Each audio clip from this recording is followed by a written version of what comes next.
Hello everyone, welcome back to our channel Mechanism Classes. Harish this side wishing you all very warm greetings. Enzyme catalysis में हम continue कर रहे थे और हमने इफ़ेक्ट ऑफ टेम्परेचर तक समझ लिया था। तो अब बात करते हैं जो रेट ऑफ रिएक्शन है, जैसा कि हमने जाना है वो वेरिएट करता है, एक तो इफ़ेक्ट ऑफ एंजाइम्स के कारण और दूसरा इफ़ेक्ट ऑफ टेम्परेचर के कारण। ये चीज़ें हमने देखी थी दो, इनके जितने भी डेरिवेशंस थे कुछ वो हमने समझ लिए थे। अब देखो इनमें अगर डिफ्रेंशिएट किया जाए तो इनमें क्या क्या बातें आती हैं। पहली बात, जनरली क्या करता है इफ़ेक्ट ऑफ एंजाइम का हम समझ सकते हैं। कैटलिस्ट जनरली आर इंक्रीज़ करता है इफ़ेक्ट एंजाइम का, ठीक है। इफ़ेक्ट ऑफ टेम्परेचर, अगर टेम्परेचर बढ़ाया जाए, if temperature is increased then K भी इंक्रीज़ होगा, ये हमने देखा था कल, और आर भी इंक्रीज़ होगा। सही है इतनी बात।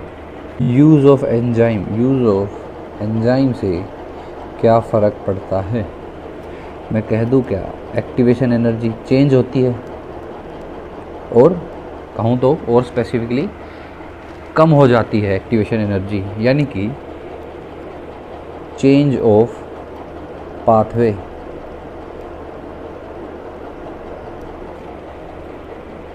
भाई अगर ये पोटेंशियल एनर्जी वर्सेस रिएक्शन का ग्राफ ए से पी विदाउट कैटलिस्ट ऐसे फॉलो हो रहा था तो विद कैटलिस्ट ऐसे फॉलो होगा, ई ए कम हो गई due to use of enzyme. अच्छा,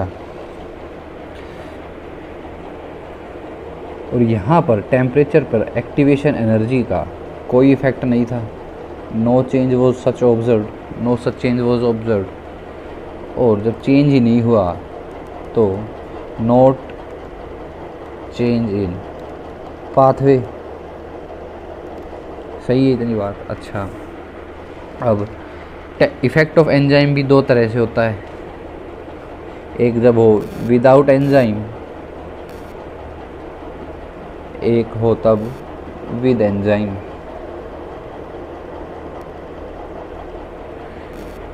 इन दोनों में हमने कैलकुलेशन करी थी which was log of K. Without enzyme को WOE विदाउट एंजाइम लिख सकता हूँ, which is equal to log of A minus EA WOE upon 2.303 RT। और विद एंजाइम क्या था, log ऑफ के WE मतलब with enzyme is equal to log of A minus EA without enzyme upon 2.303 RT था। अच्छा, इन दोनों का ratio निकालना हो तो रेशो कैसे निकाल सकते हैं हम, विच इज़ log ऑफ के WOE upon log of K WE is equal to, मैं ऐसा लिख दूँ क्या,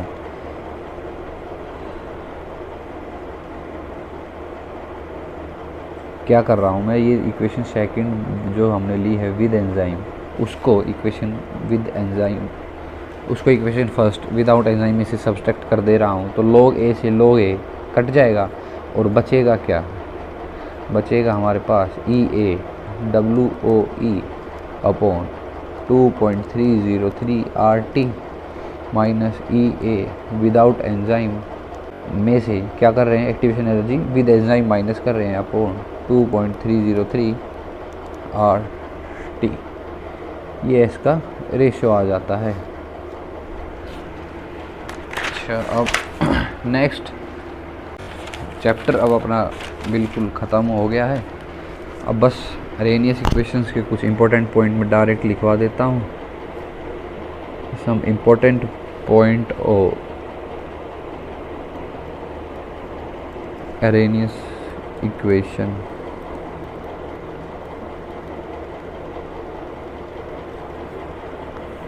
पहली बात, K is equal to A dot E upon RT, ये होती है अरेनियस इक्वेशन, ये होती है Arrhenius equation where EA activation energy can not be zero and activation energy can not be negative, ये अरेनियस इक्वेशन कहती है आइडियल कंडीशंस के लिए। लेकिन in real it can be possible, it can be possible. दूसरी बात, threshold energy क्या होती है? थ्रेशोल्ड एनर्जी होती है एक्टिवेशन, किसके लिए? अरेनियस इक्वेशन थ्रेशोल्ड एनर्जी को डिफाइन करती है activation energy plus potential energy of reactant. ये बट डायरेक्ट कुछ पॉइंट है अरेनियस इक्वेशन रिलेटेड, कई बार पूछ लिए जाते हैं डायरेक्ट, तो मैं सीधे सीधे लिखवा दे रहा हूँ। तीसरी बात, if when both catalyst and temperature variate, हमने ये दोनों चीज़ें अलग अलग पढ़ी, लेकिन एक कंडीशन के अंदर ही दोनों चीज़ें वेरिएट कर रही हो, तो मैं ऐसा लिख सकता हूँ EA1 K1 T1 और जा रही हैं EA2 से K2 with T2। First conditions के लिए मैं लिख दूँ log K1 is equal to log A minus EA1 upon 2.303 RT1। ऐसे ही सेकंड कंडीशन के लिए log of K2 is equal to log of A minus EA2 upon 2.303 RT2। Equation 2 divided by equation 1 we get log K1 upon K2 is equal to 1.2303। log A से log A divide में आएंगे तो cut जाएंगे, बचेगा 1.303 into R जो कि common है, और EA2 upon T2 minus EA1 upon T1। ये 3 पॉइंट मेन थे, इनको लेकर वो लिखवा दिए हैं। अब बात करते हैं लिमिटेशंस ऑफ, ये लास्ट टॉपिक है हमारा केमिकल काइनेटिक्स का। इसके बाद हम कुछ 5-6 क्वेश्चन देख लेंगे अलग अलग तरह के। क्वेश्चन कहता है लिमिटेशंस ऑफ अरेनियस इक्वेशन। क्या क्या लिमिटेशंस रही हैं अरेनियस इक्वेशन की? पहली बात, we know that ln k is equal to ln a minus EA upon RT। यहाँ तक कोई दिक्कत नहीं। इसका ग्राफ ऐसा है, negative slope ln k versus 1 upon t। ये बात करते हैं हम according to Arrhenius equation, but असल में क्या होता है, असल में जो ग्राफ आता है वो आता है ये क्या है? Actual observation. देखो ये हुआ इसलिए क्योंकि अरेनियस इक्वेशन कहती है activation energy and A concentration are independent of temperature, जबकि जो एक्चुअल ऑब्जर्वेशन कहती है वो क्या प्रूव करती है? It proves activation energy and A concentration are temperature dependent. अच्छा, इस दुविधा को दूर करने के लिए हमारे पास जो कंसेप्ट आता है वो कंसेप्ट आता है गार्डिनर कंसेप्ट। ये कंसेप्ट कहता है K जो होगा A into T raise to power n E raise to power minus E upon RT, where जहाँ पर EA is equal to E plus nRT and A is equal to A dot T raise to power n into E की raise to power n। ये Gardner concept, इसका कोई derivation नहीं है, ये सिर्फ याद रखने की चीज़ है कि actual observation versus Arrhenius equations observation का जो की जो प्रॉब्लम थी उसको सही करने के लिए गार्डनर कॉन्सेप्ट आता है, जो ये अपनी बातें कह जाता है।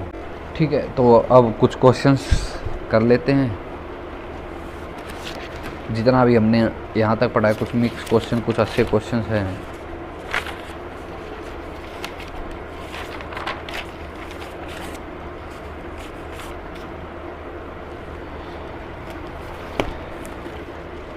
पहला क्वेश्चन है, रिएक्शन गिवन है A + B form C + D।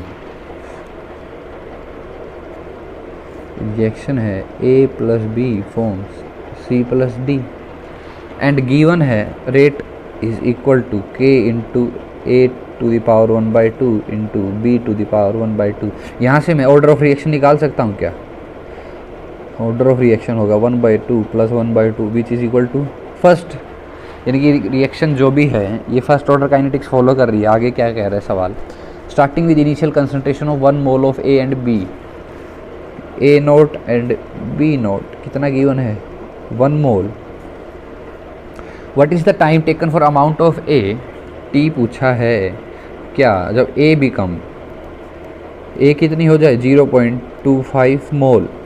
Given क्या है? Rate constant is equal to 2.31 × 10⁻⁻। देखो यहाँ पर सेकंड में गिवन है, तो इसका मतलब ऑर्डर फर्स्ट ही है, ये हमें पता है। K की यूनिट अगर पर सेकंड है तो उसका ऑर्डर, तो उस रिएक्शन का ऑर्डर फर्स्ट ही रहता है। इसका सॉल्यूशन करते हैं। पूछा क्या है? पूछा है what is the time taken for amount of A to become 0.25 mole. 1 mole से 0.25 मोल जाने के लिए कितना टाइम लगेगा? फर्स्ट ऑर्डर काइनेटिक्स है, तो बड़ा ही सिंपल क्वेश्चन है। हमें पता है कि ln A0/A is equal to KT, यही होता है। लेकिन हम पढ़ते क्या हैं कि भाई ln को हटाने के लिए हम एंटी लॉग ले लेते हैं,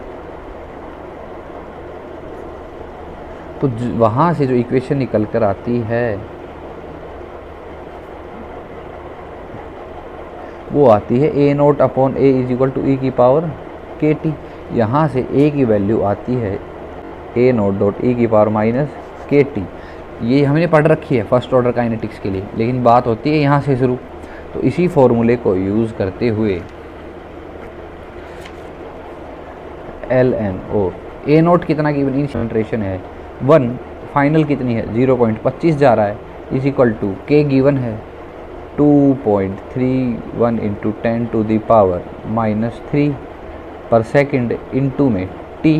यहाँ से मैं T निकालूँ तो वो आएगा 1/2.31 × 10⁻³ इंटू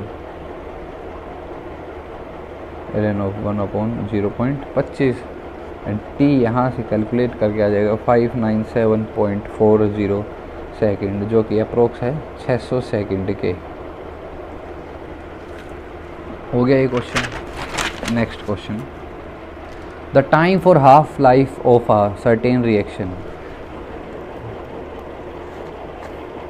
A से P एक रिएक्शन है और उसका T½ गिवन है 1 आवर। ठीक है, इतनी बात। When the initial concentration of reactant A is A0 given है 2 mole per litre, how much time does it take for its concentration to come. Time कितना लेगी कंसंट्रेशन 0.50 से 0.25 मोल तक आने के लिए, if it's zero order reaction. Zero order reaction के लिए हमें पता है T½ is equal to A0/2K, और T½ फर्स्ट ऑर्डर के लिए क्या था? 0.693/K। तो सिंपली क्या करना है, T½ दे रखा है 1 आवर और A0 कितनी है 2/2K, 2 से 2 कैंसिल, तो K आ गया। K कितना आ गया? 1 मोल पर लीटर पर आवर। देखो ये पर आवर में आया है, हमें कोई यूनिट चेंज नहीं करी है। जो आंसर आएगा वो भी हम आर की वैल्यू में बता देंगे। अब पूछा क्या है, K तो आ गया हमारे पास, लेकिन जो हमसे पूछा गया सवाल है वो है कितना टाइम लगेगा 0.50 से 0.25 जाने में, यानी कि आधी कंसंट्रेशन ख़त्म होने में कितना टाइम लगेगा। इसका मतलब ये भी टी हाफ ही पूछ रहा है। टी हाफ क्या होता है, ए नोट अपॉन 2 के निकाल लिया है हमने, जो गिवन वैल्यू थी उससे हमने के निकाल लिया है, और ए नोट गिवन कंडीशन के लिए क्या है, ए नोट है 0.50 अपॉन 2 इंटू के कितना आया 1, एंड इसको सोल्व करेंगे तो हमारे पास आएगा 0.25 आर। सही है इतनी बात। जो कंडीशंस गिवन थी उससे हमने के निकाल लिया, जो पूछा है उसमें के को पुट कर दिया। After all the both condition follow, zero order mechanics, zero order kinetics. Next question, if the concentration versus time plot found to be linear with a negative slope, the order of the reaction is linear slope। हम कहाँ पढ़ते हैं, एक तो हम पढ़ते हैं product versus time, और ये होता है पॉजिटिव स्लोप। ये किस ऑर्डर की बात कर रहा हूँ, ये मैं बात कर रहा हूँ ज़ीरो ऑर्डर के लिए, पर ये क्या है पॉजिटिव स्लोप। पूछा क्या है नेगेटिव स्लोप, नेगेटिव स्लोप हम पढ़ते हैं reactant versus time in first order kinetics. कैसे, हमें पता है A is equal to A naught minus k t for first order kinetics, तो it's equal to y is equal to m x plus c के equal, ये m ये रहा minus के, इसलिए कहा है नेगेटिव स्लोप। m क्या है minus of, it means it is of first order reaction. ठीक है इतनी बात। Next question, if a graph is plotted between log of ax and t, the slope of the straight line is equal to 0.003, line is equal to 0.03, the specific reaction rate will be। ये भी question मैं कह सकता हूँ क्या first order के लिए पूछा जा रहा है, क्योंकि फर्स्ट ऑर्डर में ही हम पढ़ते हैं log ऑफ a, क्या पढ़ते हैं हम ln of a versus time t है स्लोप दिस माइनस के, मतलब नेगेटिव स्लोप। लेकिन यहाँ पर ln k की जगह स्पेसिफिक कंडीशन गिवन है which is log of a minus x with time t। Time t given है तो मैं कह दूँ क्या k is equal to 2.303 upon t is equal k is equal to 2.303 upon t into log of a अपॉन a minus x। Actual होता क्या है, जो मैंने बताया था कि most used equation for first order kinetics was log a naught upon a, जो a था नीचे उसका ग्राफ ये रहा, लेकिन उसने कंडीशन दे दी है कि ग्राफ मुझे इसका चाहिए, तो हमने उसके अकॉर्डिंग फॉर्मूला रीसेट कर दिया। Therefore k is like that, और यहाँ से मैं फर्दर कैलकुलेशंस करूँ तो मैं कह सकता हूँ 1/2.303 into k t is equal to log of a minus log of a minus x। यहाँ से मुझे किसकी वैल्यू निकालनी है, log of a minus x की, उसके लिए पूछा है तो उसको एक साइड, बाकी सब एक साइड।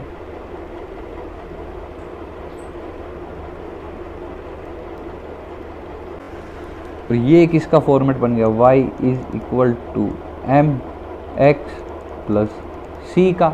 m क्या है, m है ये रहा, तो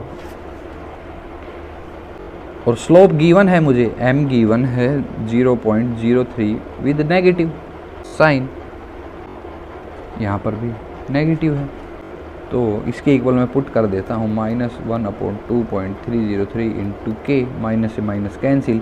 स्पेसिफिक निकालना था यहाँ पर k की वैल्यू, तो k आ जाएगा हमारे पास 2.303 into 0.03 which is approx equal to 0.069 यही पूछा था, निकल गया, सिंपल था। ग्राफ के टर्म्स जैसी उसने दे रखी थी वैसे हमने इक्वेशन बना ली और क्वेश्चन हो गया। एक सवाल और देख लेते हैं, क्या कह रहा है question. A first order reaction is 75% completed in 100 minutes. Given जैसे ही दिख जाए n is equal to first, n is equal to 1 given है, तो हमें इसके लिए पता है k t is equal to l n a naught upon a. If first order reaction is 75% completed in 100 minutes, how long will it take for its 87.5% completion? जरा देखना, के टी फोर 87.5% पूछा है और गिवन क्या है के टी 75%। दोनों का जो गिवन डाटा है उसको लिख लूँ तो कैसे लिखूँ वो आएगा एल एन ओ ए नोट क्या है भाई, ए इनिशियल कंसंट्रेशन 100 ही रहेगी, नीचे भी एल एन इनिशियल कंसंट्रेशन 100 ही रहेगी, क्योंकि 100 हम परसेंटेज तो 100 ही लेंगे, उसमें से ही कुछ ना कुछ ख़त्म होगा और वो टाइम कैलकुलेट हमें करना है। तो 87.5% के लिए इनिशियल कंसंट्रेशन 100 और फाइनल कंसंट्रेशन 87.5% खर्च हो चुकी है, तो बची कितनी, 100 में से 87.5 घटा दें तो बची 12.5। सिमिलरली 75 में से 100 में से 75 जा चुकी, बची कितनी 25, जबकि के से के कैंसिल कर दूँ क्या, T75 कितनी है 100 मिनट्स, तो T85 को मैंने क्या मान लिया, T87.5 को मान लिया मैंने x, और नीचे क्या रह गया 100 is equal to l n 100 upon 12.5 को सोल्व करके 3ln2 आएगा और नीचे आएगा 2ln2, ln2 से ln2 cancel, x is equal to 3/2 into 100 which is equal to 150 minute. सही है क्या, कोई परेशानी नहीं होनी चाहिए यहाँ तक। नेक्स्ट क्वेश्चन वी हैव, काफ़ी लेंथी सा क्वेश्चन है, अच्छा क्वेश्चन है, इजी क्वेश्चन है। A drug is known to be ineffective after it has decompose 30%। The original concentration 30% decompose हो गया तो उसके बाद वो इनएफेक्टिव हो जाएगा, तो बची कितनी, मैं साथ साथ लिख लेता हूँ ना।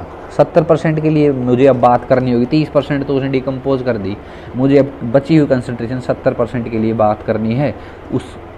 अच्छा ठीक है, तो और आगे सवाल पढ़ता हूँ। The original concentration of sample was 500, A note given है 500 यूनिट पर ml, when analysed 20 months later, T भी गिवन है 20 मंथ्स, तो पक्की बात है कि गिवन होगी और कंसंट्रेशन बची हुई, द कंसंट्रेशन वाज फाउंड, तो ए कितनी रही 420 यूनिट्स पर मोल पर millilitre. Assuming the decomposition is first order, N B given है first, what will the expiry time of the drug, भाई टी पूछा है, एक्सपायरी टाइम मैं कैसे निकालता हूँ देखना। फर्स्ट ऑर्डर रिएक्शन गिवन है तो k इज इक्वल टू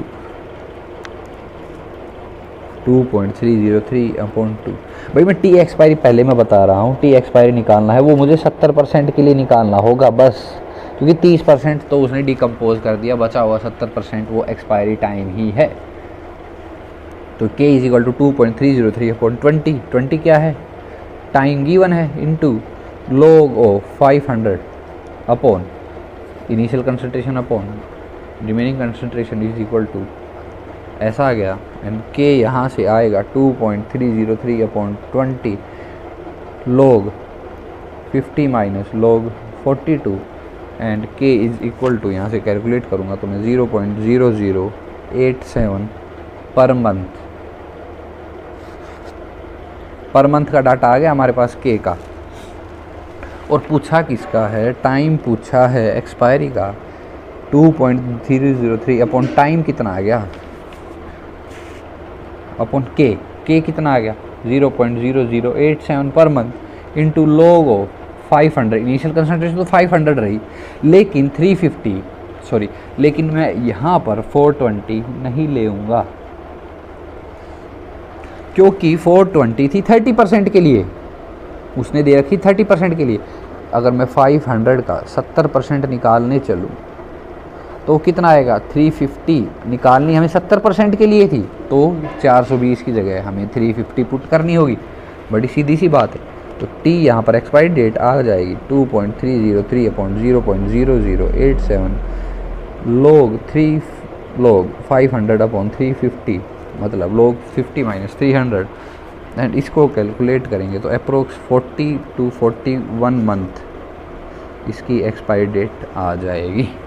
ज़्यादातर क्वेश्चन में क्या होता है कि हमें बिना पढ़े ही या पहली लाइन पढ़ते ही समझ में आ जाता है किसका डाटा गिवन है और वो किसका पूछेगा। जो गिवन है उसको छोड़ना है, उसमें से जो 100 में से उसको माइनस कर देना, उसकी परसेंटेज वो पूछने वाला है।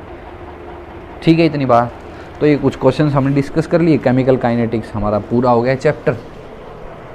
So that's all for today's lecture. Do hit like and subscribe button. Thank you.